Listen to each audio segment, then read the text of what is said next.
ಕಡಲಿನಿಂದ ಮುತ್ತ ತೆಗೆಯೋಣ, ಹಿಮಾಲಯದ ತುದಿಗಿರಿಸೋಣ. ಭೂಮಿ ತಾಯಿಗೆ ಸೀರೆಯುಡಿಸುವ, ಬಾನಿನ ನೆತ್ತಿಗೆ ತಿಲಕವ ಇರಿಸುವ.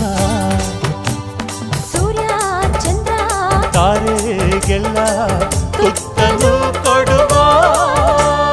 ಬೆಳ್ಳಿ ಚುಕ್ಕಿ ಬಾನಿನಲ್ಲಿ ನಕ್ಷತ್ರದ ತೆರೆಯಲ್ಲಿ ಅದೃಷ್ಟವ ಹುಡುಕೋಣ, ನಾವೀಗ ರೆಕ್ಕೆ ಕಟ್ಟಿ ಜಿಗಿಯೋಣ. ಬೆಳ್ಳಿ ಚುಕ್ಕಿ ಬಾನಿನಲ್ಲಿ ನಕ್ಷತ್ರದ ತೇರಿನಲ್ಲಿ ಅದೃಷ್ಟವ ಹುಡುಕೋಣ, ನಾವೀಗ ರೆಕ್ಕೆ ಕಟ್ಟಿ ಜಿಗಿಯೋಣ.